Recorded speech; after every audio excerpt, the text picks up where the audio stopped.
Hello, my dear students.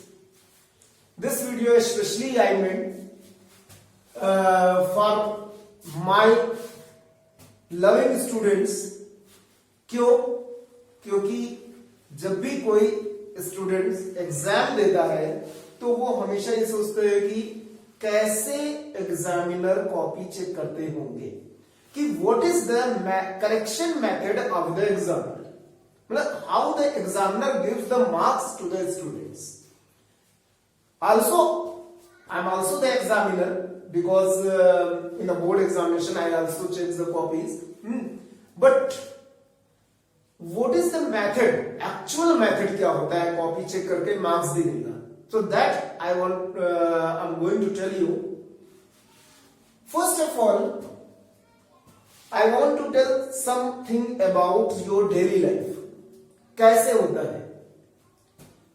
कभी आपने देखा है कि जब क्लास में बैठे होते हैं, जब 60 स्टूडेंट 50 to 60 स्टूडेंट्स बैठे हैं और एक टीचर, यानी जैसे मैं, एक टीचर किसी क्लास को पढ़ाने के लिए जाता है तो बच्चों के मन में क्या आता है?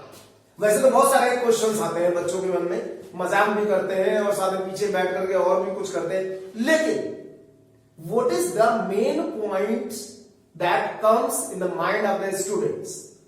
क्या दिमाग में आता है कि जो टीचर पढ़ा रहा है बोर्ड पे खड़ा, बोर्ड के सामने खड़ा हुआ है, एक्सप्लेन इज गोइंग और she is going to explain the topic, that is he और she is perfect in the subject. Perfect in the subject in the sense, जैसे हम मैथ्स अगर पढ़ाते हैं, if I teach maths, it means I am perfect in the mathematics. ये मैं कह रहा हूं. And बच्चे, students also think about the same thing. Think about this one, that the teacher is perfect. कि टीचर बिल्कुल परफेक्ट है, उसको सब कुछ आता है, he knows or she knows everything, सब कुछ आता है.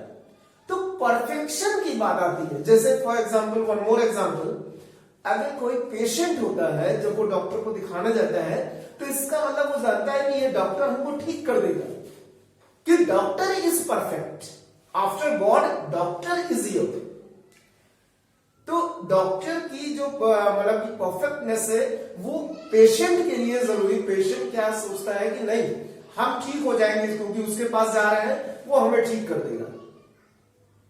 इसी तरह से जितनी भी चीजें होती है, जैसे किसी भी ऑफिस में जब हम गाड़ी कोई ठीक कराने जाते हैं, कार ठीक कराने जाते हैं, बाइक ठीक कराने जाते हैं, साइकिल ठीक कराने जाते हैं, तो हमको मालूम है कि मैकेनिक है ये और ये परफेक्ट है अपने काम में. तो जब सब परफेक्ट है, हम लोग खुद सोचते हैं कि अदर साइड परफेक्ट है, तो जब एग्जामिनर कॉपी चेक करेगा तो क्या वो नहीं सोचेगा कि स्टूडेंट इज परफेक्ट? क्यों? बिकॉज ऑफ 1 year 2 year पढ़ करके, जब हम एक कोर्स को 1 year या 2 year पढ़ करके, बहुत समय होता है 365 days. 365 days means so many days. एक एक दिन को अगर तुम मिनट आवर और समय चेंज करो तो बहुत ज्यादा टाइम हो जाएगा.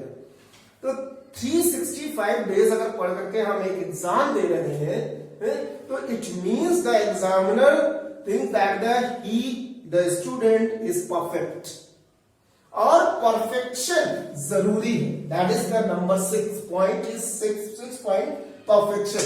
Perfection is very important for the student. जब वो लिखे तो इतना याद रहे कि हाँ, हम जो लिख रहे हैं वो परफेक्ट है.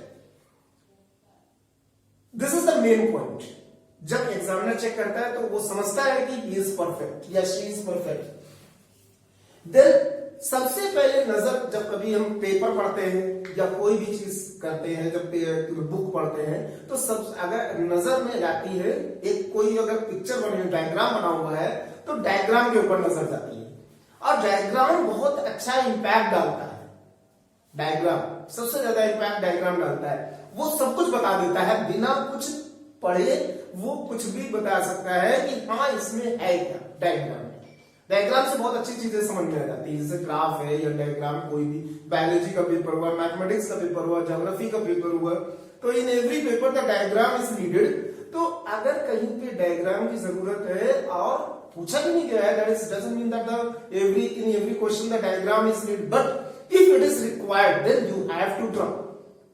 जब इसको ड्रॉ करेंगे डायग्राम, सुटेबल डायग्राम पेंसिल और स्केल से बढ़िया से बना करके, तो एग्जामिनर को एक अच्छा इंपैक्ट जाता है और तब वो मार्क्स देता है, उस डायग्राम में भी मार्क्स मिल जाएगा। Then the fourth point is the proper steps. अगर हम कोई भी चीज को, जैसे कोई एक क्वेश्चन है, उस क्वेश्चन को लिखे और बड़ा घुमा फिरा करके लिखे, कोई मतलब नहीं है उसको। If you write the answer to the point का मतलब होता है कि you can write in steps also, और you can write in the point form, और you can write in the paragraph, कुछ भी लिखे, but must be the limited point, and limited point में सारा का सारा आंसर समझ में आना चाहिए कि कहना क्या चाहता है, मतलब कि उस स्टूडेंट उस अपने आंसर में क्या कहना चाहता है, what he want to say, what she want to say about the question.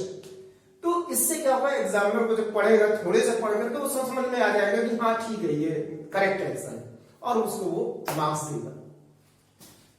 Then the third point, अगर कोई रफ डायग्राम, जैसे कोई भी स्टूडेंट है, अगर जैसे कॉपी अगर हमारे सामने अगर कोई बहुत अच्छी कॉपी आती है, जैसे इस तरह की कॉपी है, बड़ा साफ सुथरा लिखा हुआ है, तो एक बार सोचेंगे हाँ ठीक है, दिखाई भी पड़ रहा बढ़िया से। अब पता चलता है कि कोई ऐसी कॉपी आए जिसमें कि अब समझ ही नहीं आ रहा है कि ये भी काटा हुआ है, ये भी कटा हुआ है, फिर वो अजीब तरीके से लिखा हुआ है, तो in that case the examiner will think कि मार्क्स दिया जाए कि ना दिया जाए, कि इतने पूरे मार्क्स दिए जाए कि ना दिए जाए। तो that is depends on the examiner. फिर थोड़ा सा डाउटफुल केस आ जाता है। तो the solution should be NEET and clean. तो सबसे पहले परफेक्शन होता है, परफेक्शन के अकॉर्डिंग अगर परफेक्ट है सब पूरी चीजें तो कोई दिक्कत नहीं है, उसमें तो हम मार्क्स देंगे ही देंगे। सुटेबल डायग्राम बना हुआ है विद पेंसिल एंड स्केल, बढ़िया से अच्छे से, तब भी मार्क्स मिलेगा। प्रॉपर स्टेप्स लिखे हुए हैं to the point, then also you will get marks. Neat and clean work है, रफ तरीके से नहीं है, तो भी एग्जामिनर मार्क्स बहुत अच्छे से देते हैं। ये सब एग्जामिनर के माइंड उस समय काम करता है जिस समय वो कॉपी चेक करता है। और सेकेंड पॉइंट, करेक्ट सोल्यूशन है, सोल्यूशन करेक्ट है तो देना ही देना है। और if the solution is general solution, general solution मतलब कि एक कॉमन सोल्यूशन होता है, एक अनकॉमन सोल्यूशन होता है। अनकॉमन सोल्यूशन मतलब हम जो एक्सपेक्ट करते हैं स्टूडेंट से वो सोल्यूशन आ रहा है, तो दैट इज गुड।